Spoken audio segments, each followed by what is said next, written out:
ថ្ងៃនេះជីកាត់ហាងស្បែកជើងឃើញគេមានកម្មវិធីបញ្ចុះតម្លៃក៏ឈានចូលទៅមើលលេងៗសិនហើយពេលដែលចូលដល់ក្នុងហាងអ្នកលក់គាត់បានណែនាំថាមាន model ថ្មីទើបតែចូលមកដល់អញ្ចឹងខ្ញុំក៏ដើរមើលសិន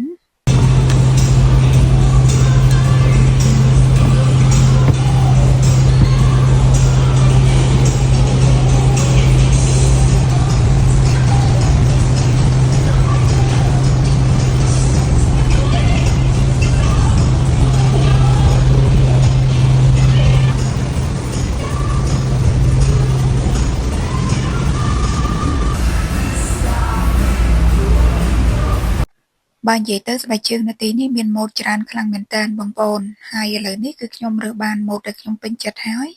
អញ្ចឹងគឺខ្ញុំគ្រាន់តែលោទំហំជើង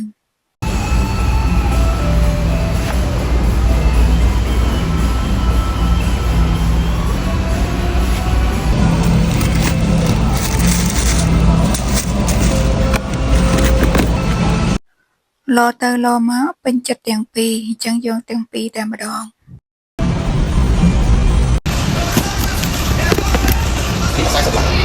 Yeah.